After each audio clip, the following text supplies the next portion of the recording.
Halo semua, balik lagi dengan gue Tian di Sumur Gadget. Di video kali ini gue mau sharing ke kalian beberapa leak seputar iPhone 15 series. Ya udah nggak usah lama lagi, yuk kita bahas. Leaks yang pertama dari soal warna nih. Untuk warna dari iPhone 15 Pro rumornya nih Apple bakal pakai warna merah tua, atau bisa gue bilang merah marun kali ya. Untuk kode warnanya itu ada di 410D0D. Kalian bisa cari aja di Google untuk color palette-nya, atau kalau misalnya kalian punya Photoshop atau Illustrator kalian bisa coba cek aja gitu untuk color palette-nya seperti apa. Kalau yang gue lihat dari salah satu leakers Apple untuk hasil renderannya ini keren banget ya. Ini menurut gue adalah yang paling bagus di antara keluaran warna-warna Apple sebelumnya untuk special colornya. Dan kalau misalkan emang ini bakal kejadian dan ini bakal terrealisasi, kayaknya untuk peminatnya bakal banyak banget sih. Leaks yang kedua yang mau gue bahas adalah dari segi layar. Untuk iPhone 15 base model, yaitu iPhone 15 dan 15 Plus, akhirnya nih udah ninggalin notch dan beralih ke Dynamic Island. Jadi udah nggak ada kesenjangan sosial lagi nih untuk seri base model dan juga versi Pro modelnya. Kalau dilihat dari leaks video yang beredar, yaitu dari Stream Apple Pro, kelihatan jelas ini adalah front panel dari iPhone 15 series. Kalau kita lihat ketiganya ya mirip-mirip aja, tapi untuk yang seri Pro-nya ini punya bezel yang lebih tipis. Yes, ini tuh bezel tipis banget loh. Kayaknya kalau misalkan beneran setipis ini, iPhone 15 Pro bakal jadi smartphone dengan bezel tertipis yang pernah ada. Keuntungan bezel tipis itu pastinya kita punya ukuran layar yang lebih luas, terutama di bagian atas di area Dynamic Island-nya. Nah, pertanyaan gua, kalau misalkan jatuh kira-kira langsung retak nggak ya? Untuk leaks yang ketiga yaitu di bagian LiDAR sensornya. Mengutip dari tweetannya Abang Ming Chico, Apple bakal ningkatin performa dari LiDAR sensornya dengan mengganti supplier itu ke Sony. Nah, dengan mengandalkan sensor dari Sony, diharapkan untuk LiDAR sensor ini bakal punya konsumsi daya yang lebih rendah dan punya performance yang lebih baik, atau bisa gue bilang lebih akurat lah. Buat yang nggak tahu fungsi dari LiDAR sensor ini tuh berfungsi untuk mengukur suatu benda yang ada di sekitar kita dalam bentuk 3D, dan ini akurat.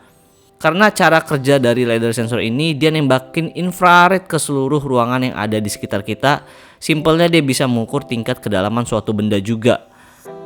Dengan adanya sensor LiDAR di iPhone untuk sekarang bakal ngebantu banget untuk autofocus yang jauh lebih cepat, khususnya ketika kita dalam keadaan low light. Bahkan dalam keadaan gelap gulita itu juga bisa. Dan juga kalau misalnya kalian sering pakai aplikasi Measure, bakal lebih akurat lagi dengan adanya LiDAR sensor ini. Dia bisa mengukur tinggi atau lebar suatu benda juga. Ya meskipun sebenarnya tanpa LiDAR juga udah cukup akurat sih. Buat yang nggak tahu posisi LiDAR sensor di iPhone 14 Pro, itu dia ada posisinya di bawah kamera di bulatan hitam di sebelah sini. Itu adalah LiDAR sensornya. Untuk LiDAR sensor ini juga udah ada dari iPhone 12 Pro sih. Jadi 12 Pro, 13 Pro, 14 Pro itu dia semuanya pakai LiDAR sensor. Lanjut leaks yang keempat di bagian display. Dari rumor-rumor yang beredar, tetap kayaknya untuk iPhone 15 base model tetap menggunakan refresh rate di 60 Hz. Dan untuk promotion displaynya yang 120 Hz tetap kalian harus beli yang versi Pro-nya sih.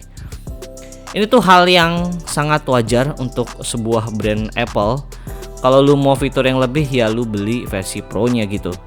Yang bikin gue bete adalah hal simple kayak fitur always on display. Ini tuh kita tuh harus beli minimal iPhone 14 Pro model. Karena untuk layarnya dia udah pakai teknologi layar LTPO, yang mana untuk refresh rate-nya itu sistemnya adaptif dari 1 Hz sampai 120 Hz.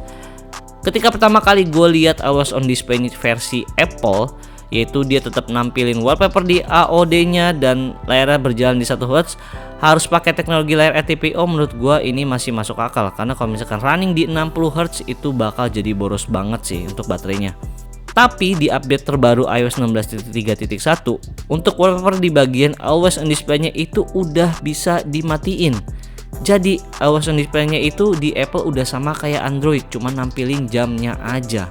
Seharusnya kalau ujung-ujungnya AOD-nya mirip dengan Android, fitur ini bisa diaplikasikan ke semua device iPhone yang udah pakai layar OLED.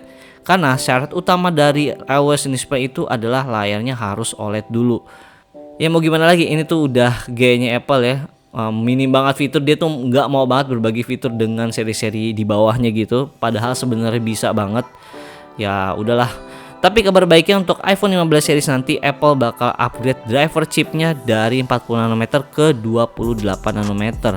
Nah, imbasnya adalah bakal mengurangi konsumsi daya dari layarnya dan bakal buat baterai jadi makin awet. Ini berlaku untuk semua iPhone 15 series ya.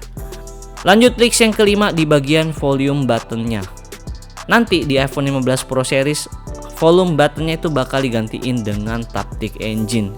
Ini keren sih menurut gua karena sensasinya itu beda.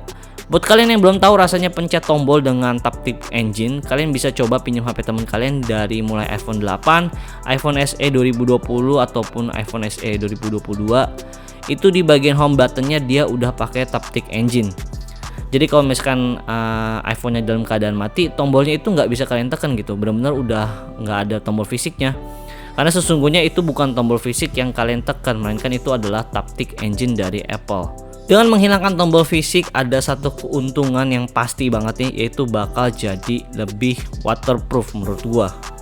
Leaks yang keenam untuk iPhone 15 series nantinya mulai dari base model dan pro model bakal pakai USB Type-C. Yes, akhirnya nih penantian lama nih akhirnya iPhone pakai USB Type-C juga. Kita bisa bawa satu kabel untuk semua device. Tapi tunggu dulu. Seperti biasa, untuk Apple pastinya harus ada sertifikat MFI-nya. Sebenarnya bisa juga sih kalian nggak pakai versi yang MFI, tapi nantinya fiturnya itu nggak bakal ke unlock semua. Kayak misalkan speed transfer datanya dibatasin dan juga speed chargingnya dibatasin juga. Padahal sebenarnya USB Type-C itu udah open standard loh. Cuman katanya untuk program MFI-nya ini tuh bakal dibatasin lewat software, jadi bukan lewat hardware. Ya pokoknya emang kalau misalkan untuk program MFI ini Apple kayaknya emang nggak bakal ngilangin gitu, karena ini tuh ladang cuan guys, beneran seriusan deh. Ya gimana nggak cuan? Untuk setiap brand yang daftar program MFI-nya Apple harus kasih fee ke Apple itu sebanyak $4 di setiap item yang kejual. Gimana nggak kaya gitu untuk penjualan MFI-nya ini gitu. Ya palingan segitu aja beberapa leaks yang beredar saat ini terkait iPhone 15 series, dan gue belum tahu sampai saat ini untuk kameranya apakah nantinya akan di-upgrade untuk megapikselnya. Kayaknya sebelumnya kan di 48 megapiksel, tapi kayaknya menurut gue nggak bakal di-upgrade. Dan untuk sensor sendiri gue juga belum tahu, belum ada update terkini. Mungkin nanti pastinya akan ada peningkatan untuk dari segi videografi dan juga fotografinya sih. Udah palingan segitu aja.